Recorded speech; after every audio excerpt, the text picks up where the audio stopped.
Part 2. Let me just... Oh, shit. Hold on. Atom bar. That's a good one. Let me just hit the volume button.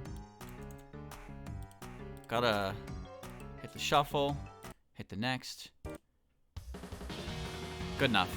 Alright, chat. So welcome back to Dylan Reads Things that you could read yourself. But instead of reading it yourself, I'm reading it to you. This is the who's who. This is the who's who of the SCoOW. So you don't know what this is. If you haven't seen the first part and you click the second part, why? But let me give you a quick explanation of what's going on here. So this is a compilation of character bios, essentially, that was put into Strange Creators of Outer World, and in the art books they released, they compiled them all and even added some new ones. And I've just been going through them and reading about the different characters and things about them. And a lot of it I've already known. A lot of it I already know.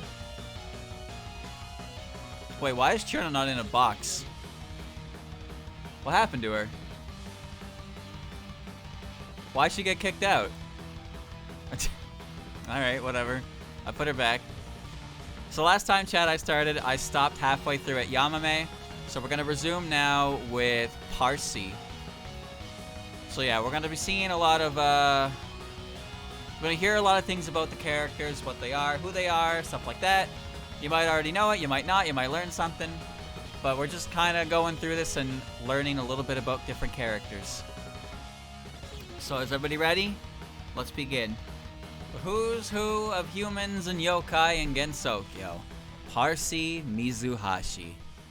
Parsi is a yokai known as a Hashihime, and she acts as the guardian of the shaft, great word choice, that connects the surface world and the underground world. She's the kind of person that watches over the people coming and going, even warning visitors as shown in the second stage of subterranean animism. But she was defeated anyway, a sad fate for a boss. Alright. Hey, an Alien is really good. I actually really like it. You don't hear it very much, though. Ability to manipulate jealousy. Parsi is not only someone who with a deeply jealous nature, but she's also capable of manipulating the jealousy of others. Those who harbor jealousy will break the balance of their spirit and the rhythm of their life.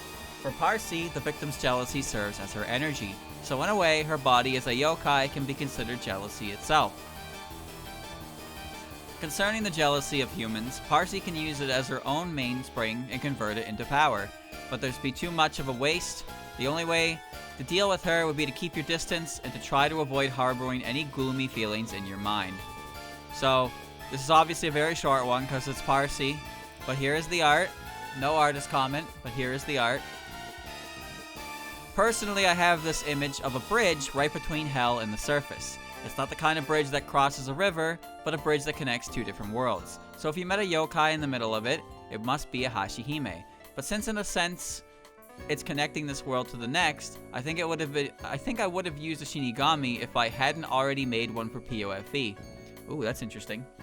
Thank you for the raid, Christian. You hear that, chat? I like hearing these little tidbits of information from Zun's mind about how characters could have been if things had played out differently. The idea that if POFE didn't have Komachi, then Parsi probably... There's a chance Parsi wouldn't exist and would be a completely different character.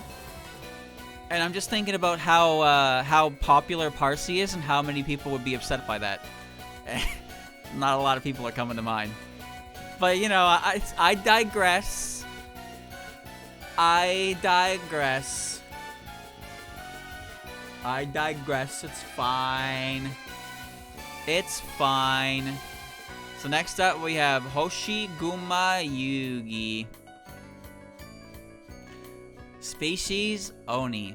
Places of activities former hell. Special abilities, ability to wield unexplainable phenomena. That ability makes no sense, by the way. No sense. Activities, drinking parties. Yugi is an Oni who lives underground in the downtown area of former hell, commonly known as the former capital. Drinking like an Oni would. During Stage 3 of Subterranean Animism, she found out about a rare visitor's arrival and challenged her to a test of strength. She seemed to like Reimu and company because she liked people who are strong, brave, and honest.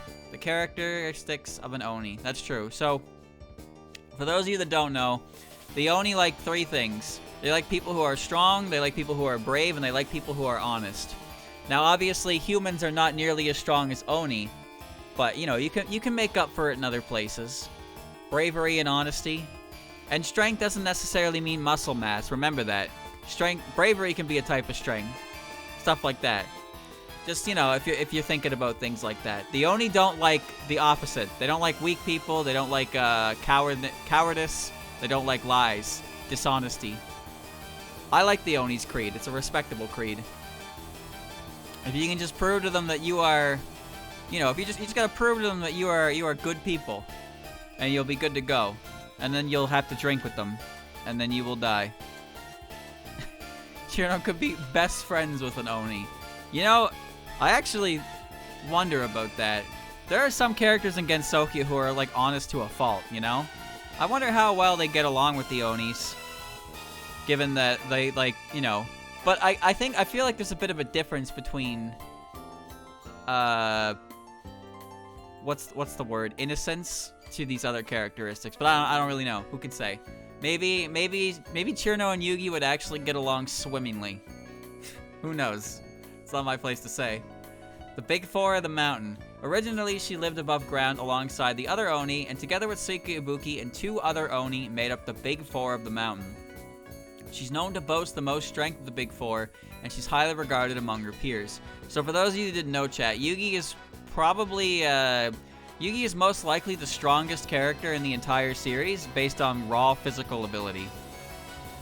So, you know, in case you care about that. But eventually, Yugi, along with the other Oni, ended up disappearing from Gensokyo. Until Yugi had been encountered in the former capital, the only publicly active Oni in Gensokyo was Suika, who made her first appearance since Immaterial Missing Power. Although the Oni have good sense of companionship, they tend to act independently and don't really have any meaningful interactions. Therefore, even Yugi was unsure of Suika's whereabouts. A conversation between Suika and Yugi reveals that Suika was also at the former capital for some time.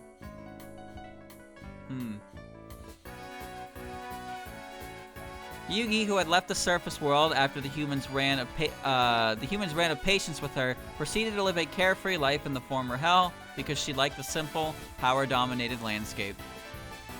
And her treasure, the Hoshiguma dish. The sake dish that Yugi carries with her is known as the Hoshiguma dish, and it has a mysterious power to raise the quality of any sake poured into it. Most of the sake poured into it immediately ends up becoming Junmai Daijincho sake. What is that? Junmai Daijincho sake is the highest grade of sake brewed with only rice, water, yeast, and koji. It is made by fermenting rice grains that have been polished until they are no more than 50% of their original size. Oh. Classy shit. Incidentally, Yugi has demonstrated her power in Stage 3 of Subterranean Animism by not only continuing to drink from her dish during a Danmaku battle, but doing so all without spilling a single drop of sake. And here is your art, chat. Here is your Yugi. She's got a big leg and a big heart. She's got a big heart. Where is it? Comment from Zun. Since I figured I should have an Oni show up when you're visiting Hell, I tried to make a very Oni-like Oni. I wanted to make a sporty character, so I designed her clothes that could remind one of gym clothes. Normally, I wouldn't introduce this sort of character, who's so confident in their strength they don't even need Danmaku, but in terms of the setting I needed an Oni, so I gave her tricky Danmaku. Interesting. Does her dish usually look like that, chat? I feel like her dish usually doesn't have a bottom to it, but I don't know. Like, that particular Oni dish that I'm just looking at right now, like the Hoshiguma dish, it reminds me very much of the one that's also used in Lost Branch. But yeah, but I'm pretty sure usually she's holding it in the palm of her hand like it's a little bowl. Not like a little jutting out thing. Whatever. Really wasn't much of anything in there, to be honest with you. Alright, next is Kainbyorin. Rin Kainryo is a type of yokai known as a kasha, though she prefers to be called Orin since she hates how long her actual name is. Her name is Rin. Let's call her Rin. She appeared in the Stage 4 mid-boss of Subterranean Animism in the form of a cat before revealing her true identity in Stage 5. The story of Subterranean Animism is that the heroine went to explore the underground in order to investigate the mystery surrounding the vengeful spirits appearing on the surface world. Said vengeful spirits were Orin's SOS signal to the yokai above ground. Rin's too long, call me Orin. Alright, you got it. Kasha.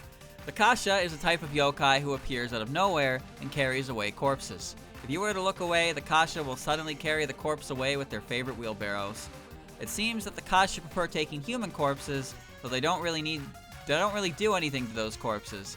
They don't have any particular interest in people who are not dead, nor do they have much interest in corpses that are properly buried.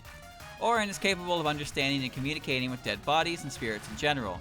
Therefore, she's usually helping Satori by managing the vengeful spirits that lurk within the remains of blazing hell. It seems that the vengeful spirits have become attached to Orin and enjoy talking with her. Alright. So here's your picture. Here's your picture. It's Orin in her wheelbarrow. Look at that. Very small creature. Comment from Zun. Up ahead is Animal Paradise. Laugh. I feel like we instinctively avoid corpses, so I thought maybe an animal character who wasn't afraid of death would fit right into hell. Doesn't an innocent character who manipulates corpses just feel so hopelessly unpleasant? But more than dark, it's pop dark. A pop dark character. What does that even mean, Zun? What does that even mean? Pop dark. Alright. If you're wondering, I didn't skip Satori, she's just not there. I don't know where she's part of Koishi's. They're together, so they're at the end. This is lame. This is lame. It's the Spirit Trance version of Mamizo's theme. September Pumpkin. Alright. Utsuho Ryuji. Utsuho Ryuji, commonly known as Oku, is a Hell Raven. She first debuted as the Stage 6 boss of Subterranean Animism, where she was trying to utilize the ultimate power she had acquired at one point, but was suppressed by a human accompanied by a yokai. The Hell Raven and the Yatagarasu. The Hell Raven is a type of yokai that had lived underground, even before Hell had relocated to a different spot there. Currently, the underground landscape is an indigenous position, since most of its denizens have gathered in the ruins after Hell relocated.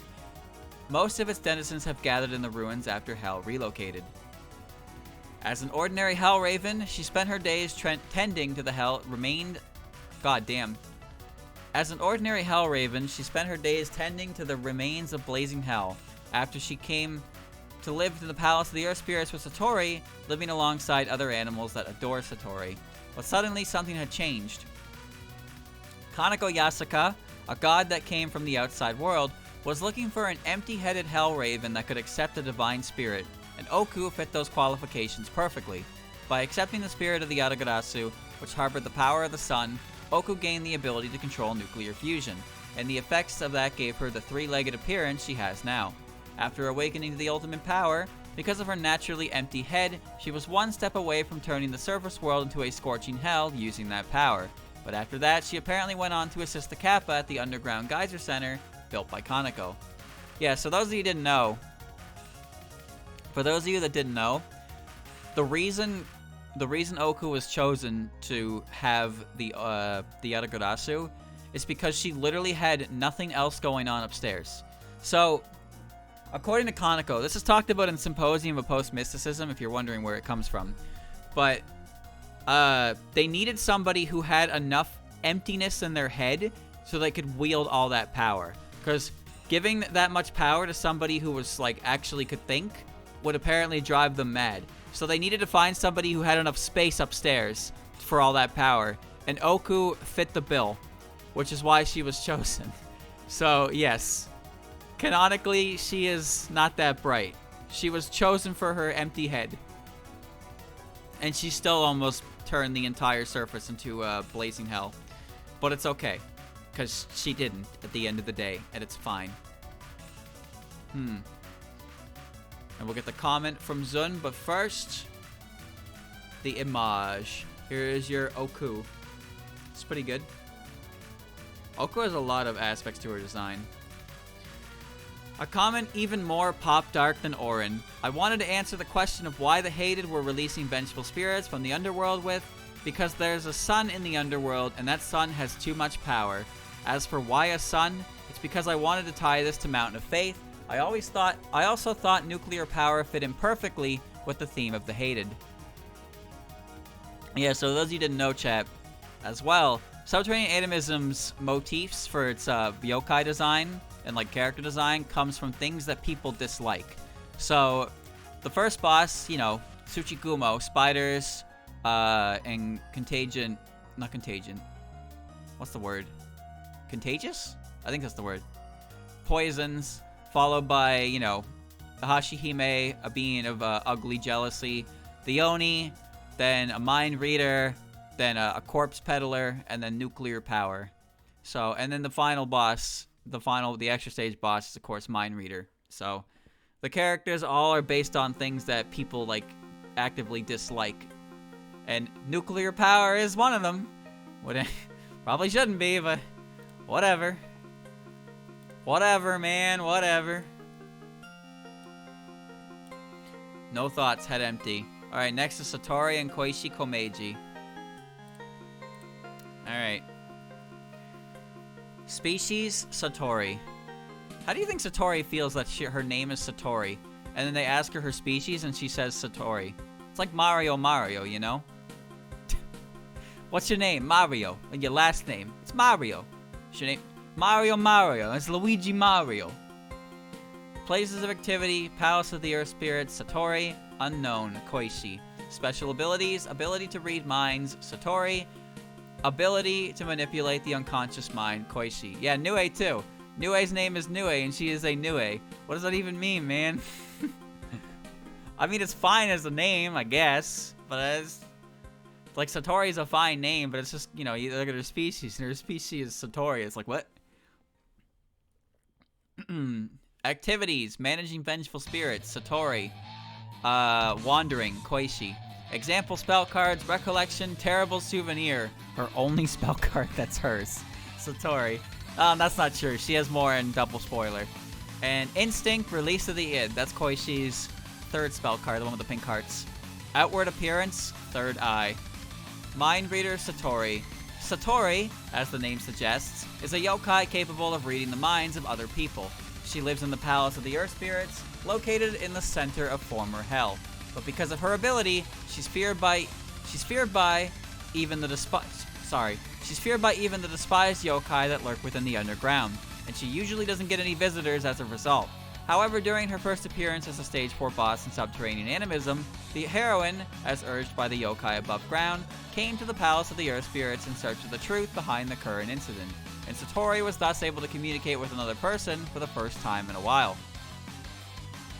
Her name is not spelled differently from the species, no. Unless it's spelled differently with, unless it's spelled differently in the Japanese, but in English it's read the same way.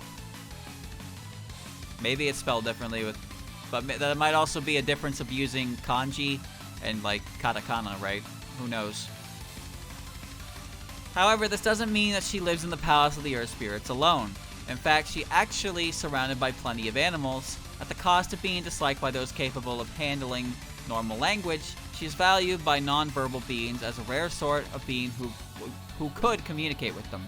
And so many animals reside in the Palace of the Earth Spirits and fondness for her.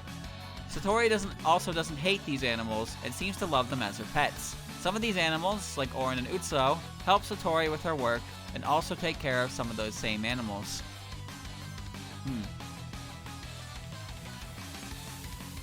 Palace of the Earth Spirits.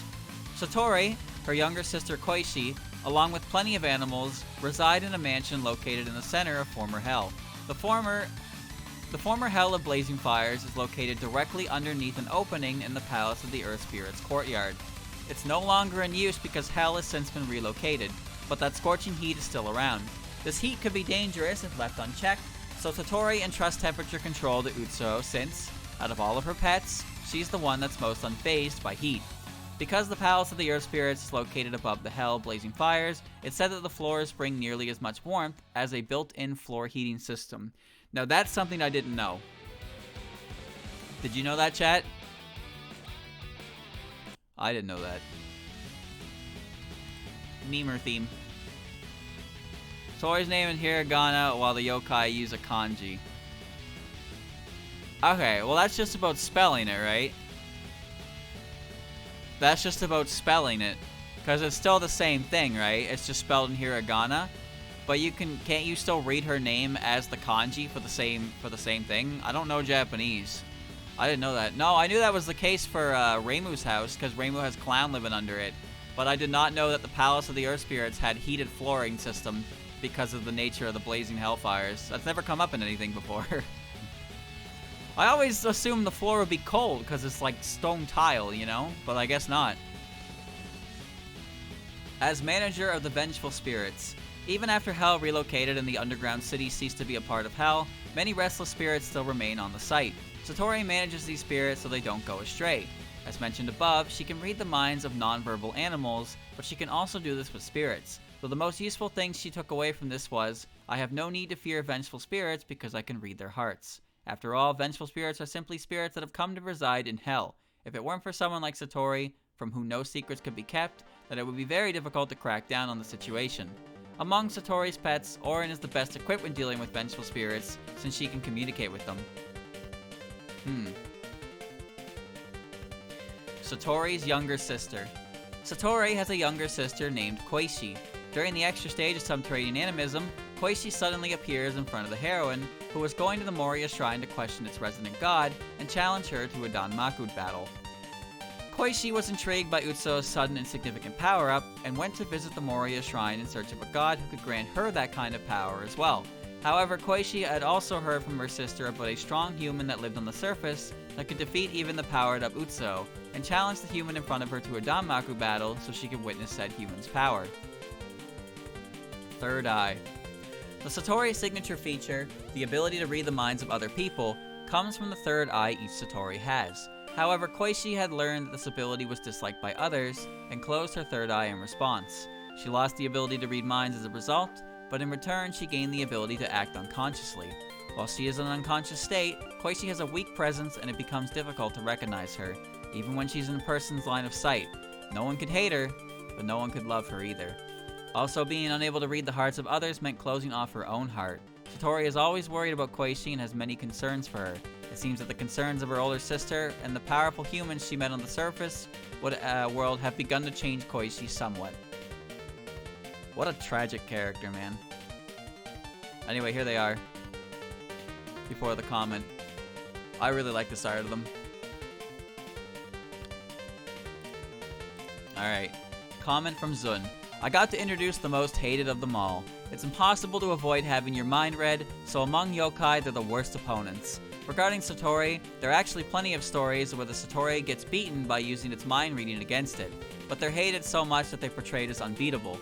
So that's sad. That's so sad, so maybe that gave birth to Parsi, a being who could be envious of Satori. So, she didn't need to be a powerful character, so I designed her with the image of someone who scares people around her just by being herself. Koishi was a character of contradictions, a character created to not have a character, someone who defies character. Of course, I couldn't make someone with just that idea, so she ended up being Satori's little sister. She tries to avoid being hated by ignoring the ill will of others, but she herself is full of things that people hate. Or rather, she carries a darkness. A darkness. It's hard not to feel bad for her, really. She ain't my favorite character. But even so. Quite a lot of lore in there, you know? Pretty cool. Pretty cool. Alright. Next up, Kogasa Tattara.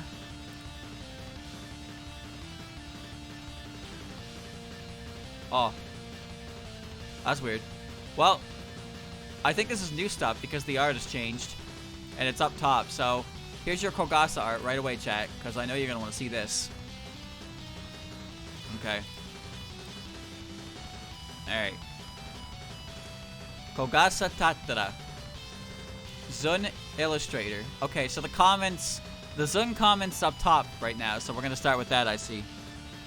Even focusing on just the UFO group, she has very little to do with the story. Katakasa Obake are often described as one's mental impression of a yokai, but they often don't have any legends around them. That's basically Kogasa's in-game appearance. The Katakasa Obake is a one-eyed, one-legged yokai, but if I were to design it as is, it would just float through Gensokyo looking pitiful. So I settled on a girl with heterochromia. The illustrator is Aya Azuma. She's got a mischievous image, so she's pretty comical overall, down to the facial expressions. Also, she's often placed in compositions that show off her legs. Yeah, I guess so, huh? It was difficult to balance the cuteness of the character and the assertiveness of a strong umbrella, but drawing the scene was incredibly fun. Okay. Character data. Species, Sakumogami. Places of activity, Human Village, Yoden Temple, Hakude Shrine, Moria Shrine, etc. Main abilities, ability to surprise humans. Not really. Appearances, undefined fantastic object, etc. Spell cards, Large Ring, Hello Forgotten World, Surprising Rain, Gorilla Typhoon. Personality. Kogasa is a Sakumogami that became a yokai after a divine spirit came to inhabit a old umbrella. When she first appeared in the second stage of Undefined Fantastic Object, she was trying to surprise a peculiar human she encountered flying through the sky. But her opponent was a yokai extermination specialist, who was focused on a different matter. Even after that, she often met with a very bad experience whenever she appears, regardless of her relation to the current situation. She's not good at surprising humans since her presence isn't very surprising. However, she's a very good blacksmith, even repairing the needles that Reimu uses to exterminate yokai. But Reimu gave her a bad time with those needles, so she's in an unfortunate position nonetheless. Yeah. Kogasa made those needles for Reimu, and Reimu was like, I gotta test them out, and then she tested them out on Kogasa. Poor girl. Poor girl. Next is Minamitsu Murasa. Whoa, okay, hold on. Chat, now, before you say anything to me, this hair, look at this hair color. Look at this hair color. I'm not crazy, right? That is, I'm pretty sure that's just lighting, but at the same time, like, look at that. There's such a thing as lighting. There's lighting and then there's that. That's like deliberately green, you know? Seaweed green. That shit is like deliberately green. Alright, well, we're... Again, these don't start with the... You know what? I'm gonna press forward. I'm gonna read them backwards. So I'm gonna read the meta stuff, and then I'm gonna read the comments. So let's do it the right way. Alright, character data. Species, Ship Phantom. Places of activity, Myoden Temple, Misty Lake, Yasaka Lake. What? Yasaka Lake? Chat, is that what we're calling it? I thought it was the Lake of Suwa. The Gembu Ravine and the Sanzu River. Okay, she's everywhere. Apparently, Murasa is active in any body of water in the entirety of Gensokyo, but I've never heard it called Yasaka Lake. I thought it was the Great Lake of Suwa, because they took it with them, right? Main abilities, ability to cause shipwrecks, appearances, undefined fantastic object, etc. Spell cards, capsize, dragging anchor, ghost, dipper, creeping close. Personality. A ship phantom that first appeared in Stage 4 of Undefined Fantastic Object. When Murasa was first released from her seal during the geyser incident, she went to search for the key pieces of the flying storehouse across Gensokyo on her holy palanquin ship, given to her by a monk sealed in Hokai that she wanted to release. By the way, the ship was made from the spiritual power of that monk and became the building material for the Myoden Temple, built a while after the incident. Her ability, at its core, specialized in killing humans, and when she first became a yokai, she wanted to sink any ship and boat she could, but she calmed down ever since the encounter with the monk. Yeah, so what happened there was, she was sinking ships, and Byakuren set out to help her. So Byakuren approached her on a ship, and Murasa was just like, yeah, Lamau, and then she sunk it. But then, rising from the water, Byakuren rose up from the water on a ship that looked like the ship that Murasa had originally been on before she died. And I guess that was enough to win her over. She pulled some crazy ass shit with that one. Just That was the Palanquin ship, by the way. Like, that was the ship that came out. So that's their story. That's how they met. Alright. Also, interesting little bit about Murasa's outfit. So apparently Murasa's outfit, you know how most people, like, everybody draws it as a pair of shorts? I think originally it was supposed to be like a skirt. But the way it creased on Zun's art made people think it was shorts, and ever since, like, everyone has drawn Murasa with shorts. Even, like, 17.5, like, official, it's been changed. She wears pants now. Like, it's not a skirt anymore. Alright, so here's the Zun comment. She's a phantom who acts as the Palanquin ship's captain. When appointing a yokai that sinks ships as a ship captain, I was stunned by the abnormal behavior of these yokai. Perhaps Murasa herself knew this as well, and acquired a ladle that was already bottomless and challenged herself not to sink her own ship. All things considered, I feel that sailor suits are difficult outfits to use since they're so characterized and have too many variations to pick from. Come to think of it, this may be one of the few characters who's more often referred to by their surnames than their first names. That's true. Murasa's first name is Minamitsu, but everybody knows her as Captain Murasa. That's her theme name as well, Captain Murasa. But a lot of people call her Murasa, not Minamitsu. She's one of those characters. Alright, and the illustrator chat is Benny Shake. I am a culotte guy, I swear. I really like the Hell of Blood Pools episode, I really do. I think the appeal that lies in Captain Murasa is the disparity of her dark backstory and her cheery behavior, so I made sure not to forget that detail when making this. She is, more than anything, the sailor suit. I feel that this straightforward design is more fresh. I mean, she got that really cool captain's coat that she now wears everywhere, which is one of my favorite changes. Not even really a change, more like an update to our usual wardrobe. Alright. More an update to our usual outfit. Alright. Alright, and now we're back to our regularly scheduled program, it seems. Alright, so now we have SCoOW and Nazarin. Bishamoten. SCoOW Toramaru is a beast yokai whose appearance is based on that of a tiger. When she first debuted in Stage 5 of Undefined Fantastic Object, she was working to revive Byakuren with the other yokai who were helped by Hijiri, and now she works after Byakuren as a priest at the Myoden Temple. SCoOW was first discovered by Byakuren, an apprentice of Bishamoten, and served as a stand-in for Bishamoten at Byakuren's temple. Bishamoten gifted her the Jewel Pagoda, which is capable of vaporizing anything with the lasers it shoots, but he also had Nazarin watch over SCoOW to see if she could diligently perform her duties as a stand-in. Nazarin, who first debuted as the Stage 1 boss of Undefined Fantastic Object, is always seen with dowsing rods in her hands. While Ichirin and Captain Murasa were looking for the pieces of the Flying Storehouse, she was looking for the Jewel Pagoda SCoOW had lost. While she is ostensibly a disciple of SCoOW, she's also a disciple of Bishamoten, so she tends to act arrogant towards SCoOW. Comment from Zun, but of course, here's the double trouble shot. We have tall and we have small. Alright. Every character in Undefined Fantastic Object was planned to have some sort of relation to the story, with the exception of Kogasa. For instance, Nazarin, despite being the Stage 1 boss, is a disciple of Bishamoten. I thought it'd be nice to include a mouse, something that's often considered weak, and I also felt it'd be nice to give her the impression of searching for something. SCoOW is basically Bishamoten. There is no other way to look at it. However, SCoOW herself is an imitation of him. In fact, if Bishamoten himself appeared in the story, then it'd be a pretty serious issue. So I saved myself the trouble and opted for an imitation of him instead. Alright chat, you know what that confirms, right? That confirms that Bishamoten in the Touhou universe is in fact male. Remember that. Remember that, that's important. Is that important? Not actually in the slightest, but that's important.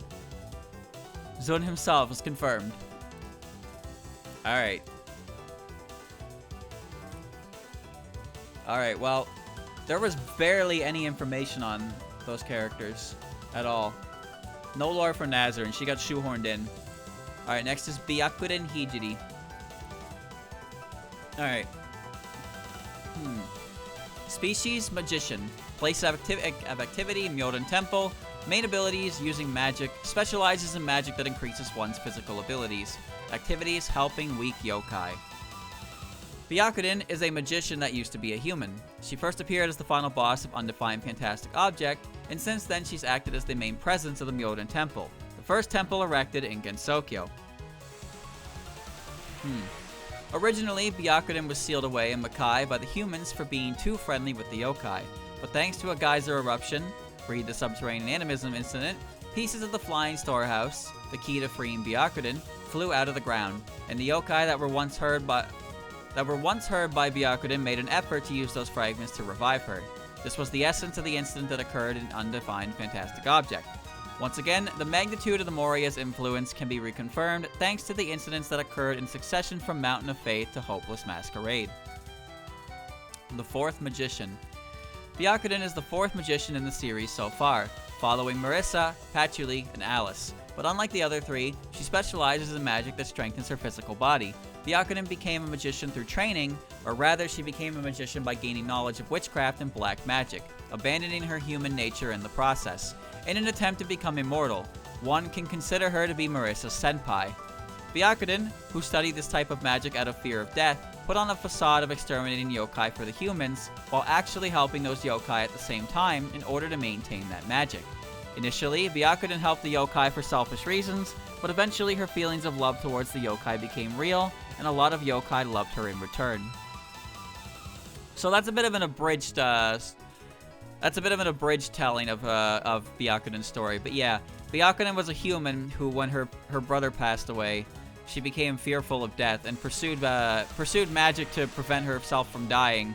And the magic she found that helped her required the same kind of belief structure that yokai need for fear.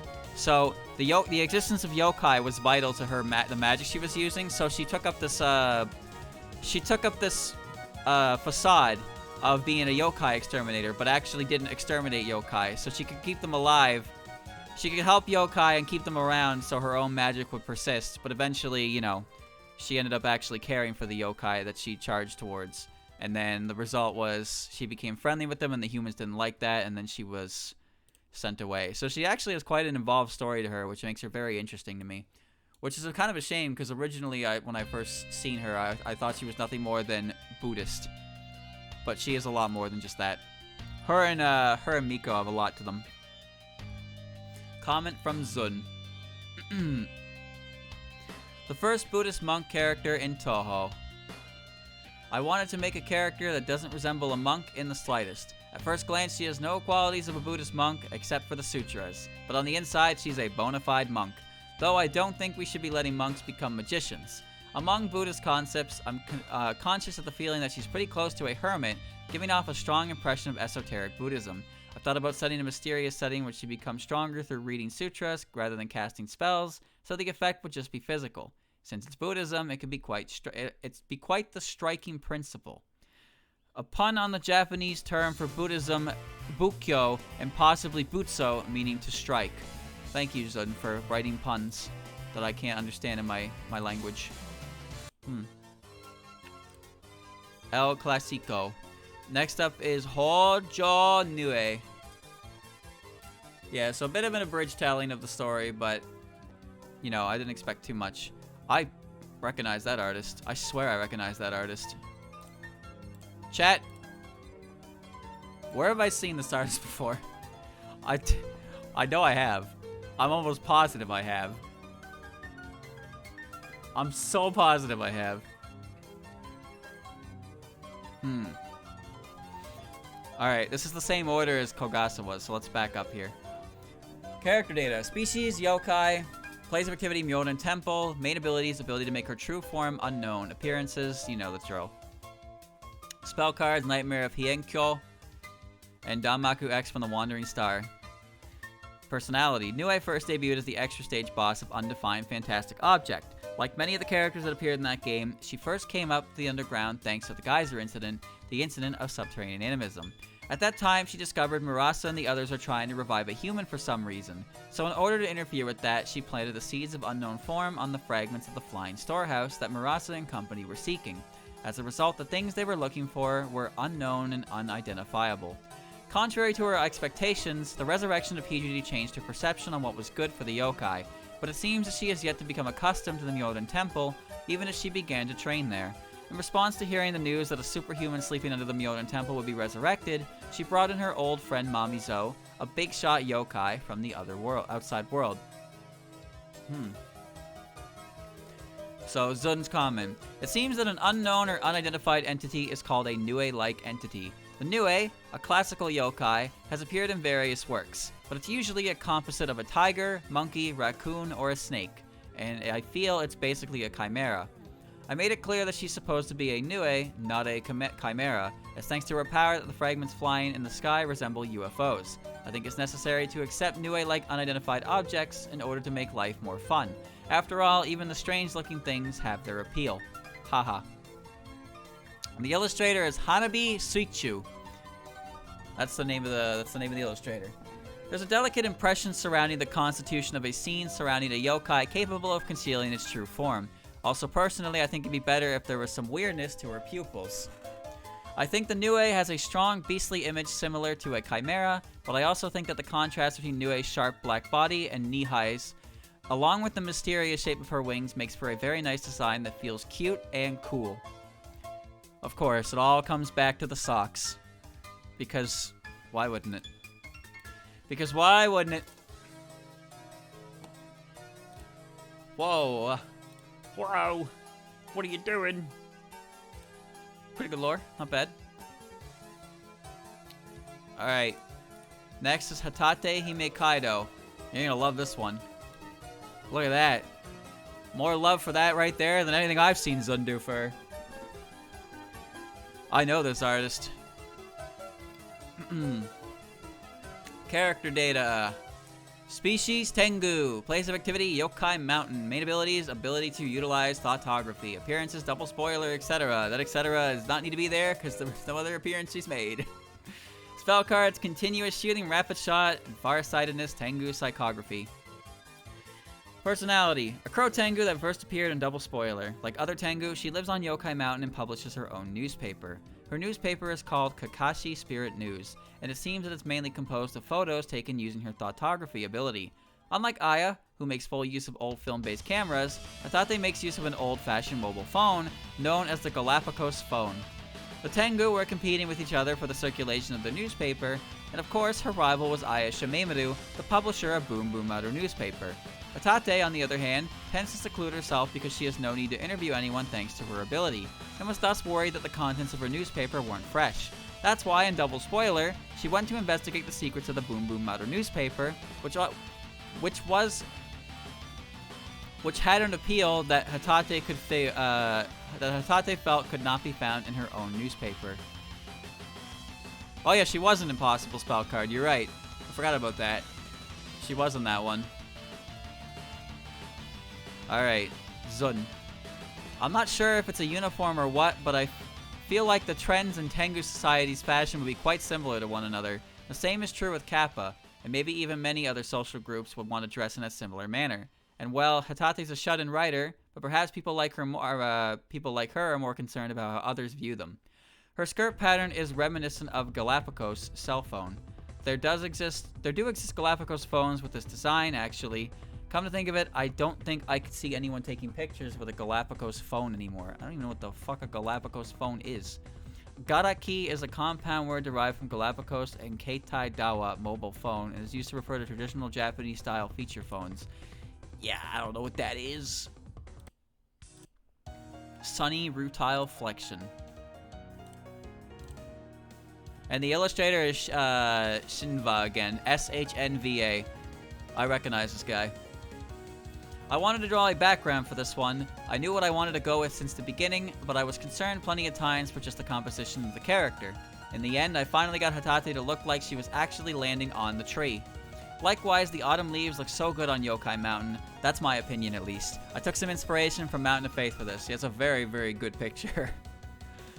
There's a lot of detail put into that one for sure. It's really good. Alright. Next is Kyoko, Ichiden, and Unzan. Wow, they all got sandwiched together. Where's Hatate? She should be down here, right?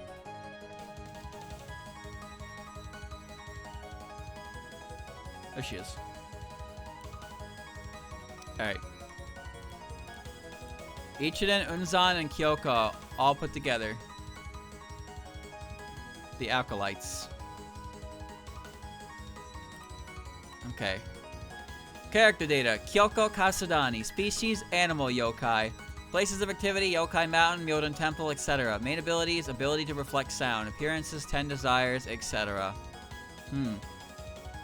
They have done art in that Azure Lane, yes. They've done one of the more recent like loading screens was them.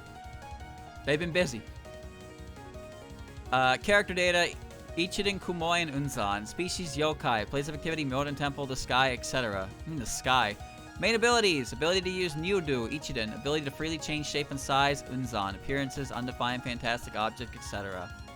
Spell cards, Katsudani, Kyoko, Echo Sign, Mountain Echo, and Great Voice, Charged Yahoo. And spell cards for Ichiden, Kumoi, and Unzan, Hand Strike, Fist Smash, and Rage First and Last of its kind, Scolding Scorch. Personality. Kyoko is a Yamabiko who first debuted as the Stage 2 boss of 10 Desires. She encountered the heroines in the morning while sweeping the Myoden Temple grounds. She originally lived on Yokai Mountain, but even against Sokyo, the rumor that Yamabiko, mountain echoes, are simply sound waves being reflected back at you began to spread, so less people were shouting into the mountains as a result, including Yokai Mountain, which in turn led to natural deaths of an increasing number of Yamabiko living on the Yokai Mountain. Jesus Christ. Despairing at such an outcome that night, Kyoko came to the Myoden Temple and is now spending her days training there. Ichiden and Unzan first appeared in Stage 3 of Undefined Fantastic Object. They, along with their comrades, were collecting the fragments of the Flying Storehouse in order to rescue Byakuren Hijiri, who was sealed in the Hokai. They continued to spend their days training at the Myoden Temple post-incident. Ichiden was once a human, but became a yokai over time. Back when she was human, she heard of a rampant Mikoshi Nyudu and sought to give him a scare, which led to her first encounter with Unzan. Ichiden, who had successfully defeated Unzan, and Unzan, who admired her courage, began working together as a duo and eventually got with a group of the yokai. Alright, Zun comments. There exists a saying, a shop boy near the temple gate will recite sutras he's never been taught. And it means that a person can turn out good or wicked depending on their circumstances. But the sutras that Kyoko utters are uttered with the voice of a Yamabiko, so nothing really affects her mind. Since they're all just sounds coming out of her mouth, she's the enthusiastic, vigorous type. Nyudu is the name of a yokai, but it also refers to entering the path of Buddhism. So the Nyudu is a yokai that is inseparable from Buddhism. Ichiden dressed in a docile manner when she first appeared in Undefined Fantastic Object, but in Hopeless Masquerade she doesn't even attempt to hide her status as a monk as she goes around wearing a flashy kasaya.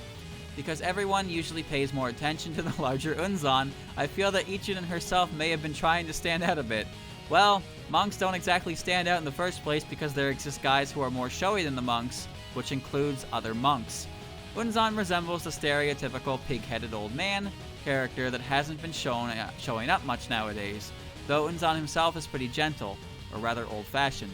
Also, he's rather timid, so he doesn't show up in public without Ichiden, and it seems he has a tendency to pretend he's a fleecy cloud as he basks in the sun. Well, that's nice. That's nice, I like that. Good lore, good lore. Good lore, good lore. Get that good lore in there. Next is Yoshika and Sega. Alright. The hermit that can pass through walls in the Jiangxi. Sega is considered a wicked hermit among other hermits. She's someone who's been cut off from the path to become a celestial because her thoughts and actions are immoral. When she first appeared in the 4th stage of 10 Desires, she was protecting the mausoleum that Toyosato Mimi no Miko was sleeping in alongside her pawn, Yoshika Miyako, and has since continued to live out her carefree life alongside Yoshika in Gensokyo. Sage's main ability is to pass through almost any wall using the chisel she wears in her hair. Satisfied with this ability alone, Sega doesn't seem to have practiced any other forms of senjutsu. Nevertheless, she also has a solid ability to consistently reject the literal approach of death from the assassins from hell, the fate of all hermits and those whose lifespans are too long for nature, for over 1,000 years. Sega, having originally intended to become a hermit out of curiosity, now aims to show off her power and extends her hand to promising humans in her downtime.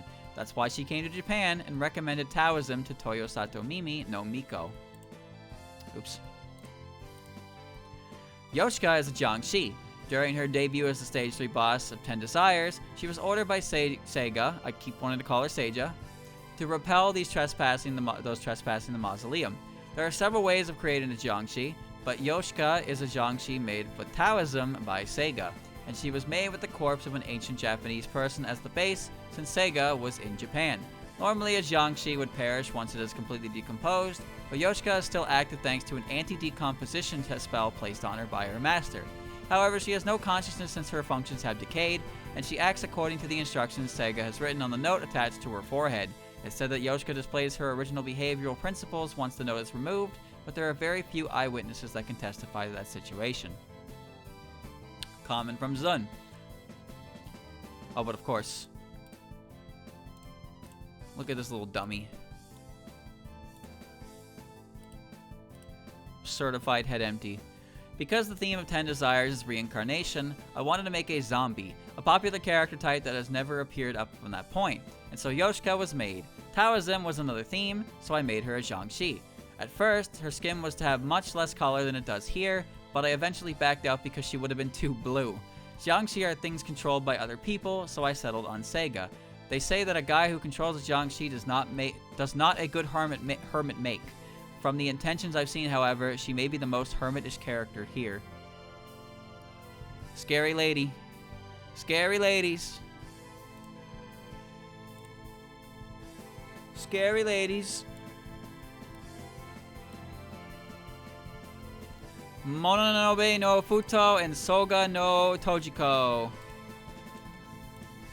Look how small Futo is. Very compact size. Character data. Mononobe no Futo, a Taoist who self-identifies as a Shikai-sen.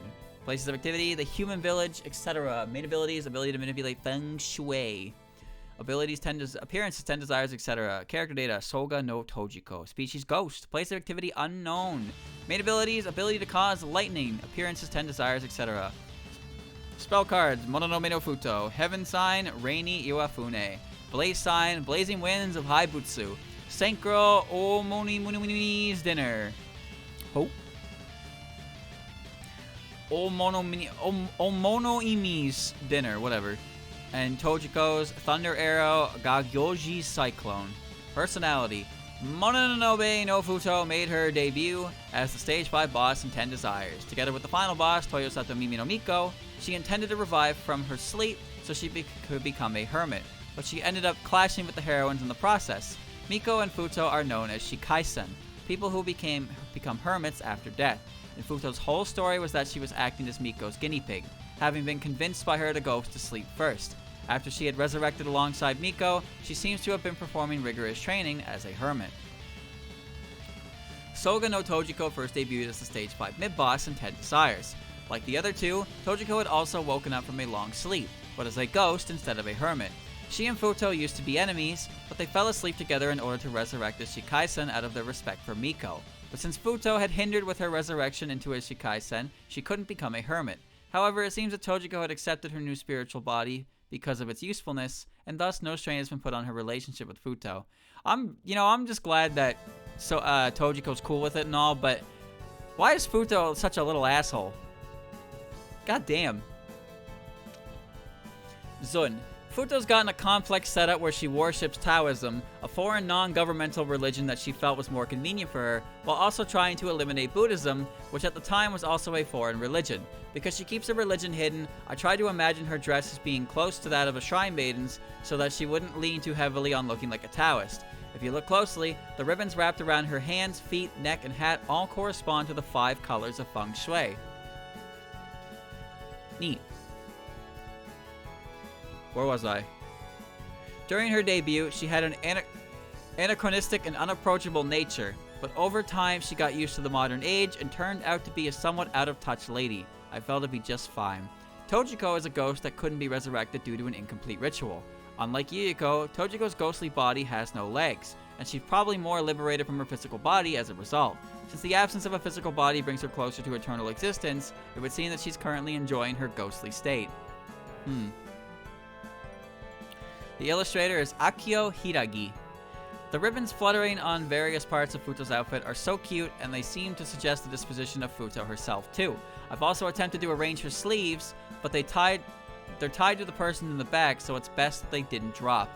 I'm very happy with the way I drew Tojiko's hair in particular, since light green is my favorite color of hair when it comes to cartoon characters. The notes on her fluffy dress hem were also an important point, but figuring out how to get them to follow the folds of her clothes was surprisingly difficult. That's pretty good. Got a big head. Alright, alright. Pretty good, pretty good. Next is Toyo Sato Mimi no Miko. Species, Saint Shikaisen. Place of activity, her hermit world in Gensokyo. The main abilities, the ability to listen to 10 different people at once. Activities, training. Long ago, Miko was a politician. Ever since her first appearance as a final boss of 10 Desires, she's managed to influence Gensokyo's power balance. Originally, she performed many feats with her innate superhuman abilities, but eventually, as a means of gaining immortality, she went into a deep sleep in order to become a Shikaisen, a person who becomes a hermit after death. During her lifetime, Miko preached Buddhism as a means of making ruling the country easier, but eventually intended to reawaken as a saint once the people felt the limits of Buddhist precepts. However, in the end, her scheme was found out and she was sealed away by monks so she could never wake up. After more time had passed, the people in the outside world became skeptical of the authenticity and actuality of Miko's tremendous achievements, but Miko was fortunate enough that the mausoleum she slept in was relocated against Sokyo as a result. Except as Miko thought about making a comeback this time around, a Buddhist temple was built right above her mausoleum. Thus the feud between Miko and Myoden Temple began. By the way, the reason that the Myoden Temple was sealing the mausoleum was because Byakuren had concluded that the powerful human rulers would have been dangerous for the yokai. Miko's ability in regarding her title of saint. Miko has the superhuman ability to listen to and understand every conversation, even if 10 people are speaking at once. But it seems that her ability has made her hearing exceptionally sharp, so she's usually seen wearing earmuffs in order to keep said ability under control. No, they're not headphones. This power is but one of many anecdotes that describes Miko's superhuman abilities, and because she learned the Taoism through her training, her power is immeasurable. Whether or not Saint is an appropriate name for her species remains a mystery. Here's your art. There's like one guy who does the big characters. Comment from Zun. The impression of Miko's origin figure is powerful, so I tried not to destroy that too much. Though I felt it would have been more interesting to make her a Taoist who's unfamiliar with Japan rather than a Buddhist. When I gave her a cloak and helpless masquerade, I made her look like Nobunaga. She's similar to Byakuren in the sense that she certainly looks superhuman, but Miko is more superhuman in that she gives it her all, even after her debut appearance. Miko's pretty great. Futatsui wa Mamijo. Futatsui wa. There you go. What'd I tell you? One guy to do the tall characters.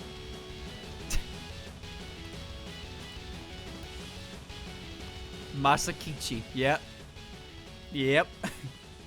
Alright. Character data. Beast yokai. Place of activity. Myoden Temple, Forest of Magic, etc. Main abilities. Ability to disguise anything, including herself. Appearances. 10 Desires. I like that you can see her little Danmaku around her as well. The birds, the frogs, the humans. It's pretty good. Spell cards, 5th duel, Scroll of Frolicking Animals, Mujina Sign, Full Moon, Pompukolin. Personality. A yokai that first debuted as the extra stage boss of 10 Desires, a powerful individual who had been active in the outside world until recently. Nue Hojo felt a sense of danger surrounding the resurrection of the saint, Toyo Sato Mimi no Miko, and called upon the chief Bakudanuki as a reinforcement with the idea of helping the patron saint, that being Byakuren. Stray Tanuki have also been found in Gensokyo since the start, so after the incident, she went on to enjoy life in Gensokyo, gathering such Tanuki, becoming a regular of Suzanon and disguising herself as a human in the human village. There is so little information on this character in this bio. Holy shit. Alright, this is Zun's comment. She's the Tanuki general. The longer a Tanuki lives, the more powerful their transformative abilities become. It's why Mamizo tends to use foggyish language a lot. Well, she's the one of the more dignified members of Tanuki society, though I guess it could also be because she actually is old. Her Tanuki minions return to their normal form for once their transformative power runs dry, but what about her, I wonder? While it's considered a better choice for Baku Tanuki to hide their ears and tail, it's a policy of hers to deliberately show off the fact that she's a Tanuki. I think it's to be expected from someone who's capable of taking on any form of disguise, but I think she's gotten a strong craving the limelight type of personality, which is best shown by how she's one of the rare bespectacled characters in SCoOW. Oh, see, I was gonna say, craving the limelight, which is best shown in how many fucking times she continues to show up in any written work ever, but, you know, that's... those are my words, those aren't his words. Illustrator, Masakichi. Her characteristic bullets struck me, so I wanted to compose them as they are in-game. I want to fluff her tail. Alright, dude. Well, whatever you say, dog. Whatever you say. That was lame. Lame as shit. Alright, next is the girl with a human skull. Yeah, you know her. You know her. This was drawn by the guy who drew, the Hatate. That's what it was. Character data. Species human. Places of activity. Outside world. Hakode Shrine. Koidindo, etc. Main abilities. Ability to manipulate psychic power. Appearances. Urban legend and limbo, etc. Spell cards. Psychokinesis. Psych explosion. Psychokinesis. Telekinesis. Illegal dumping. Sumireko first appeared as the final boss of Urban Legend and Limbo. That's a 3D printed gun. She's a high school student that resides in the world outside of SCoOW. Once she entered high school, she used her psychic powers to preside over the Secret Sealing Club, an occult club that aimed to uncover the world's mysteries. Targeting SCoOW, Sumireko sent over occult balls, power stones clad in the mysteries of the outside world to SCoOW. She was aiming to forcibly destroy the barrier with the power of the outside world's mysteries, spreading around the rumor that if you collect all 7, something will happen. In order to encourage people to gather them, the occult balls also attracted the attention of the people living on the moon, leading to another incident. After the occult ball incident, it seemed that she gained the ability to travel to SCoOW in her dreams, heightening her interactions. Zun. Though they're quite rare in SCoOW, it seems that high school girls are pretty common characters. It's difficult to personalize yourself in school uniforms, isn't it? It'd be weird for her to have a uniform that fits too well with her setting, because if that were to happen, I have no choice but to characterize her with small accessories. She's a self-righteous character with traits that are often found in self-confident otaku, having the idea that she's shunned by other people because those other people are ignorant and stupid. She's still in uniform and therefore safe, but it's possible that her civilian clothes are the kind of garments that fully expose her subculture-esque tastes. Meanwhile, I'm the type of guy who'd end up embarrassed about it later on. I like the implications there from Zun. Her casual clothes are just, you know, she wears graphic tees of her favorite anime. Definitely. That's what I'm choosing to accept from this. She's always in her outfit, her uniform, so you never see that part of her. Alright. Illustrator. I like the animation that has doves coming out of her hat, so I wanted to draw it myself. When I first drew it, she ended up looking like she was a magician than a psychic, so I fixed it. I really wanted to add some occult elements, so I included various accessories and gave her a confident smile to really bring out the impression of Sumireko Usami. Good.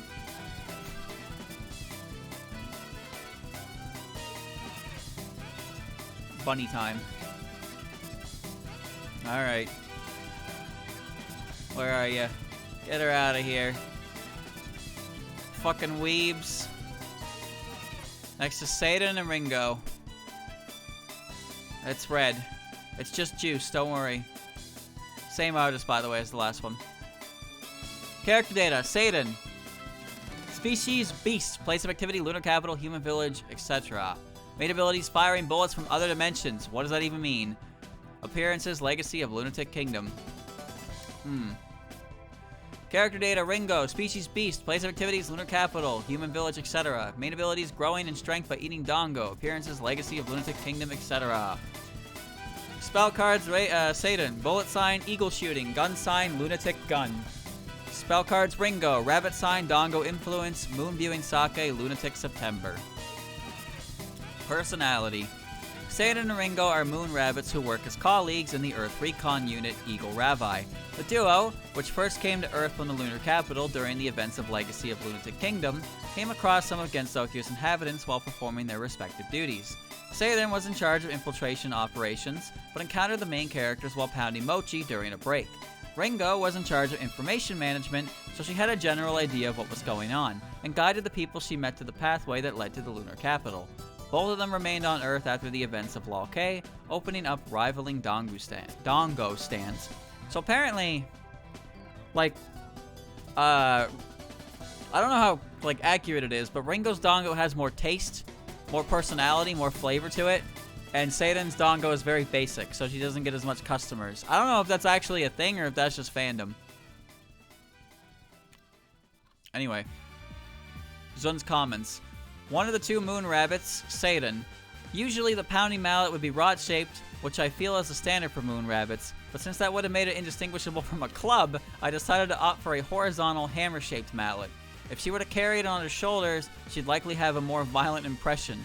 Tay is dressed in a similar manner to Satan, but it seems that she may have imitated the moon rabbit's sense of fashion. Ringo has a unique fashion sense that differs from that of the other moon rabbits. Her role is that of an information engineer, and she's likely the type of rabbit who prefers being alone and away from the public gaze. It seems that the exposed navel look was done intentionally for the sake of maintaining her figure, though she does eat a lot of dongo. What do you mean, son? What do you mean by that? What do you mean by that? She shows off her tummy because she wants to show that her figure is maintained. Okay, alright, whatever. You do you, dog. Illustrator. These two are having a mochi pounding session. Ringo is eating dongo while helping on the sidelines. I wanted to draw Satan giving off a mochi pounding impression here. Making the mochi longer was the supervisor's idea, but I feel that in making the mochi longer, the silhouette ended up looking pretty good too. Stuck to her hammer. Alright. Next is Do Re Mi Sweet. Alright. Lore is pretty okay. Here's the art. Chat, you see that guy on Twitter who keeps posting, like, quotes from the games, but he just has, like, 3-frame animations of the characters, like, fucking wiggling? You know that guy? Yeah. You know that guy? Let me find him real quick. Let me find him real quick. I'm sure it's somewhere in here. I can find him. I can find him. I'm looking at my liked tweets right now. I can't show you them. Actually, I can show you them. They're not even, like, bad at all. But I'm still not gonna show you them. Here he is. Okay, I'm looking for one specifically. Is that a new one? No. I'm looking for the first one I saw. Where is it? There it is. This one. This one, chat. This one right here. This one right here. This is the one I was looking at for. This is a wing quote from Doremi to this is a wing quote from Doremi to Jun about how, you know, she peeks into your mind like that. I just thought about, like, I like this quote. It's one of my favorite quotes from the game. But then I just, like, looking at the jiggling Doremi, and I'm just like, what am I looking at, dude? What is going on with this thing? The Yukari and the Raymond ones look recent. That's like the newest one.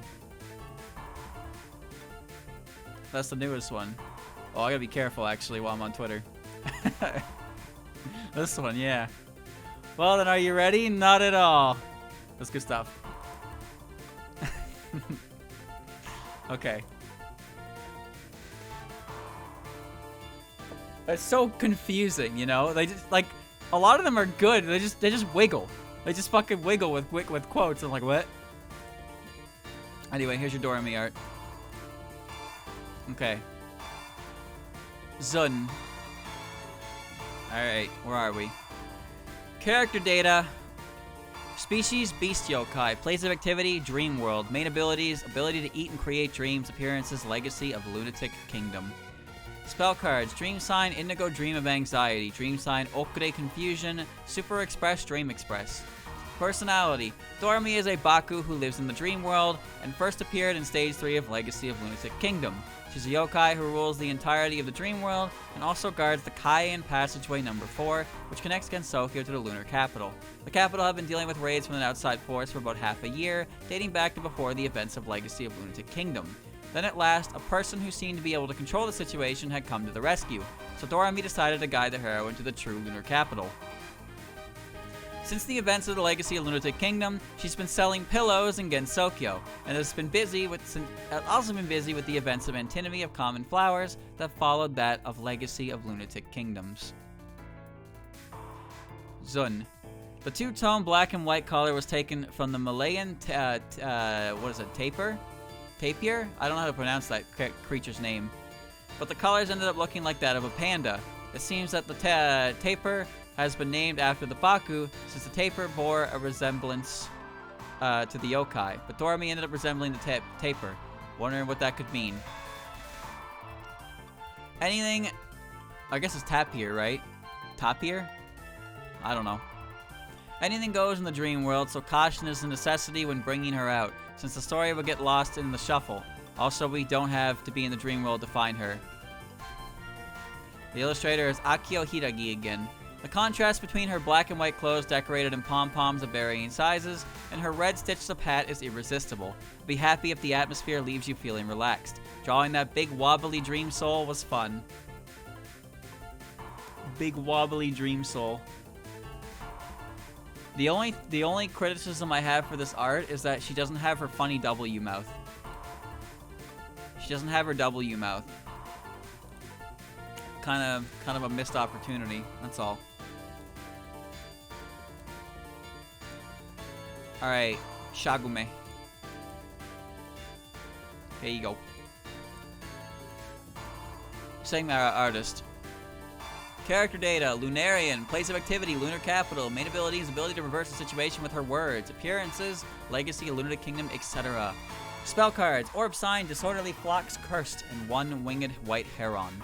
Personality, one of the lunar sages who first debuted in Stage 4 of Legacy of Lunatic Kingdom.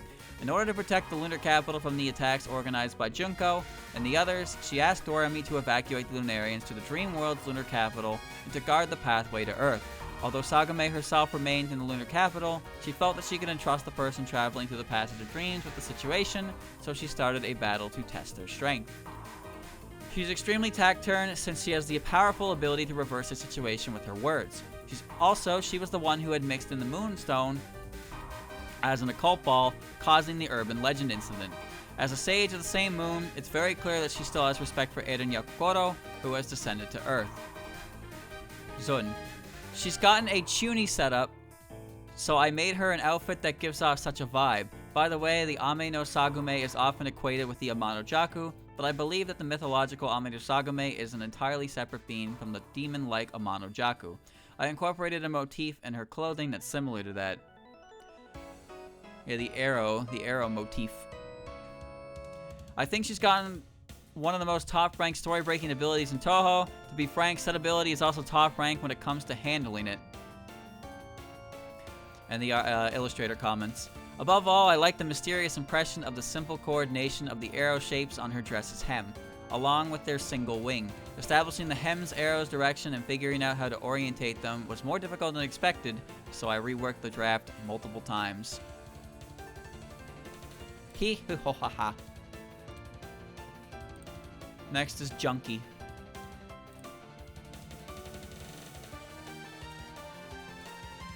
This guy's, yep, Masakichi, I knew it. I looked at it and I was like, that's a tall character. It is quite obviously drawn by Masakichi. And it was. It was. Character data. Species, Divine Spirit. Places of activity. Senkai. The fuck is Senkai? Don't worry about it. Main ability is ability to purify anything. Appearances, legacy, lunatic kingdom, etc. Spell cards, pure light of the palm. And pure sign, purely bullet hell. Personality, the final boss of Legacy of Lunatic Kingdom who started a series of uproars. Junko, who has a grudge against the moon goddess Chang'e, has often attacked the lunar capital for a long time, but she gained an overwhelming advantage once she partnered with the goddess of hell, Hecate, who also has a grudge against the moon's people. However, while the Lunarians were fleeing to the dream world, she clashed on the moon's surface with the residents of Gensokyo that came from Earth, and so she had admitted her defeat and resolved to accept the consequences. Her ability to purify anything refers to freely drawing out the pure energy something possesses, such as with nature and tools, reverting them to the state to before they were even named. Zun. Up to this point, plenty of characters with Chinese aspects have appeared, but Junko is a character with a Chinese image no matter how you look at her. The aura behind her is just a bluff to make her silhouette look bigger. The ability to revert something to a pure state is in some ways consistent with the idea of physics. This kind of thing can even lead into philosophy. Her ability is unclear, but frankly it could also have some academic relations. And the illustrator, Matsukichi. Because of her ability, I decided to draw Junko purely from the front without focusing on any unconventional poses or angles. Her spell card, Lilies of Murderous Intent, left me strangely impressed, so I decided to incorporate that. Oh yeah, I didn't even notice that down there, the lilies. That's honestly, considering Junko's motif, that spell card is like quite pretty to look at, huh? It's good art though. Not that kind of lily. Come on, chat. You hear the word and you just pop off.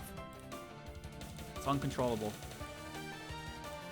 Alright, next is Hecate and Clown pieced together. I like this art a lot for them. Because it's got the other celestial bodies there for Hecate. Alright. It's Matsukichi again, by the way. So Matsukichi drew that clown. Character data. Species, Hecate, Divine Spirit. Places of activity, Hell. Main abilities, ability to have 3 bodies. Appearances, Legacy Lunatic Kingdom. Character data, Clown Piece, Species Fairy. Place of activity, Hell. Gensokyo should be listed there as well. Main abilities, ability to drive people to madness. Spell cards, Hecate, Otherworld, Hell's Non-Ideal Danmaku, and Trinitarian Rhapsody. And then Clown Piece. Inferno, Striped Abyss, and Fake Apollo. Personality. Her neck is behind her frills. Hecate is an extra stage boss of Legacy Lunatic Kingdom, working with Junko to send Hell Fairies to the moon. She became interested in the person who defeated Junko, so she engaged in a Danmaku match with her. A goddess who administers the hell of the moons, earth, and other worlds. She has a body in each world that is capable of moving freely. She governs hell, but she is currently spending her time freewheeling and acting like an outlaw. Hecate's subordinate, Clown Piece, first appeared as the 5th stage boss of Legacy Lunatic Kingdom. Fairies are symbols of life, so for the people of the moon who dislike impurity, they consider fairies their natural enemies. And Clown Piece, who had gained a great deal of power thanks to Junko's ability, wields immense power that one could hardly believe could belong to a fairy. These two have ridiculous outfits, yes. Like, just plain and simple. Their outfits are ridiculous. Alright, Zun. Hecate is one of the more unique designs in Touhou. You can say that again. In the original source, Hecate is said to be a 3-dimensional goddess with 3 faces on 3 bodies, so Hecate is like that too. However, it was pretty unpleasant at the same time, so I settled on a switching system. If she switched out the big globe on her head, the current body will be replaced with a different body. Each of the 3 bodies may have different personalities and abilities, but I can't say for sure. That's interesting. Her subordinate, Clown Piece, is one of the few fairies that reside in Hell. Her design is relatively straightforward, incorporating the motifs of a clown and the Star-Spangled Banner. I feel that from the front side of the moon is more American, but with the stars and stripes, while the lunar capital and the rear part of the moon is pretty Chinese. And the stars and stripes are stuck on the moon, yeah? Why a clown? If you want to express insanity directly, a clown is the best choice. There's no way he said that. Wow. Alright. I guess. You got it, dog. You're right. Illustrator, Matsukichi. Although Hecate is a god, I also wanted to go for a candid feeling here. I was wondering whether to make Hell the background since the 2 people involved come from Hell, but it ended up being space thanks to the lol-K image. I think I made the right choice. I like how he has no comment on his on Clown Piece at all.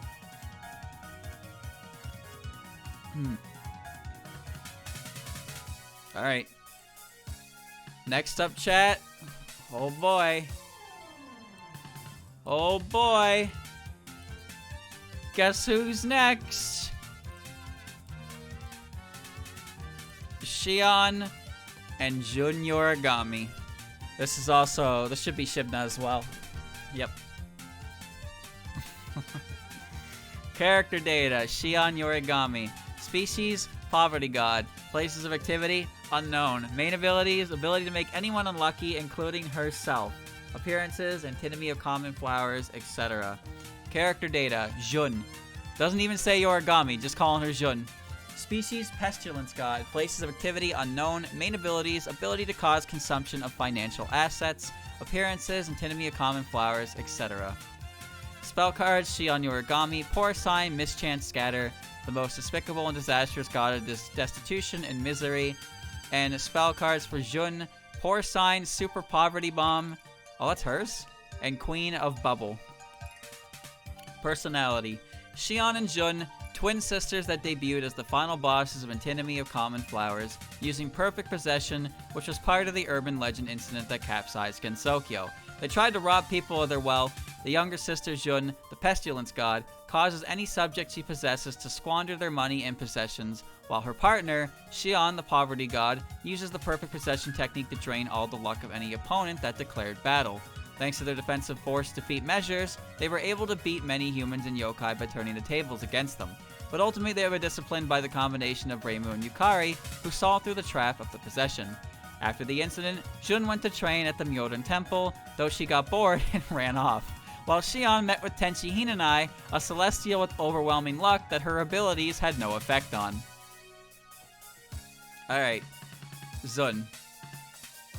Jun is a type of god who, when you're with her, will make you poor thanks to extravagant spending. Shion is the type of god who, when you're with her, will make you unable to obtain money at all.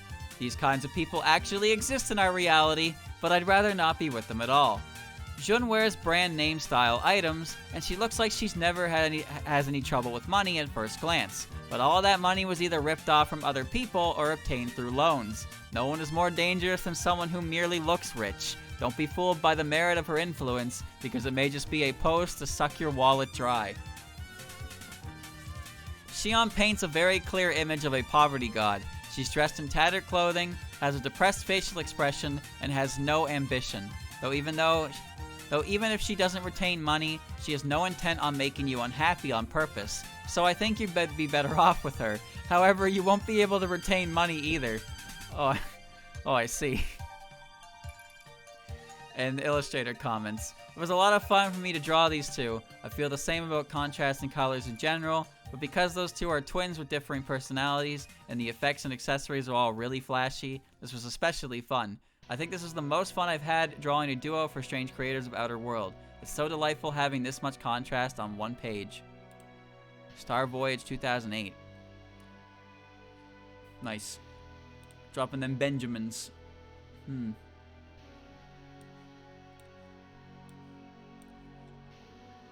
Tragic characters is what they are.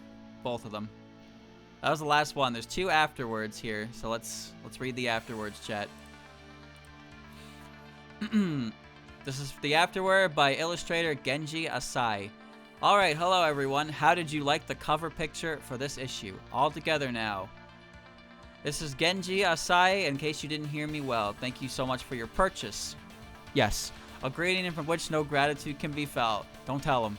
Something about the drawing on this cover, so I squeezed out as much creative juice as I can. Yeah, I probably should show the cover. Yeah, let me get that for you.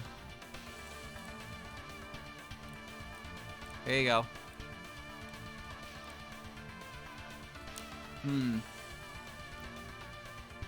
Something about the drawing on this cover, so I squeezed out as much creative juices as I can. Above all, I was drawing these girls standing side by side at the end. Yeah, I'm an idiot. There really wasn't any juice. For now, let's not focus on the words of this juiceless bastard. As one of the creators, I always felt Zun's greatness as I keep up with the Touhou series, which is becoming immensely popular for a series of its genre. Don't be a juiceless bastard.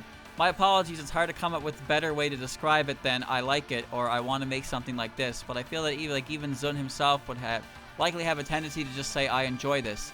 I think this was a creative answer. I'm ready to start the exam now. Eh?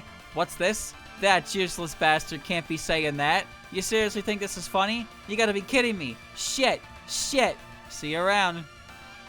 Jesus, what the hell was that? And this is the afterword by Zun. Hi, I'm Zun.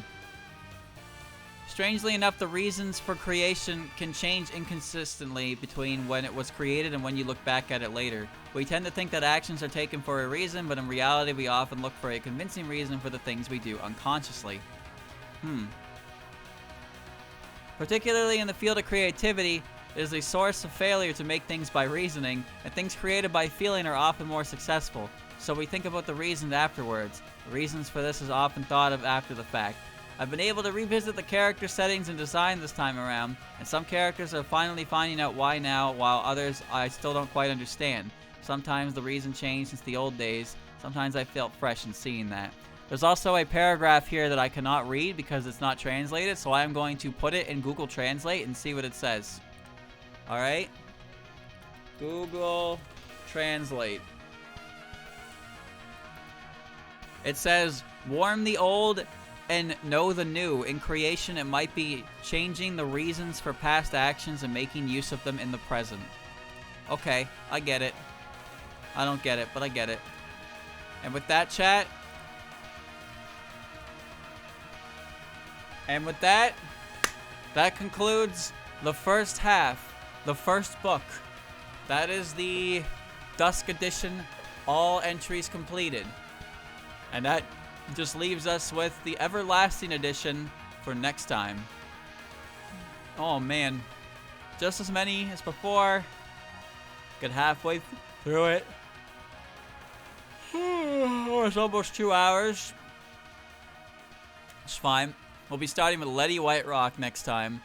But yeah, as you'd expect, chat, everything was pretty much in the okay lore tier. Nothing super crazy. A lot of the lore that goes on with these descriptions is very short and like summarized bits, not too in depth.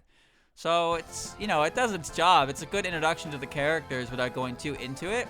So that's good that they're all in the okay tier. But some characters get the short end of the stick, like the two down here, like Nazarene. Characters that get stuck in other people's categories don't often get as much on their own.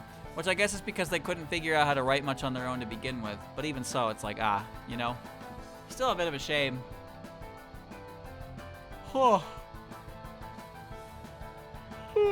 Anyway, that wraps that up, chat. Well done for me. So next week, next Saturday, we'll be taking a look at the next book, starting with Letty White Rock. We'll see how it goes. Will it be that different? Probably not, but still, it's interesting, so I'm having a blast. I'll see you then.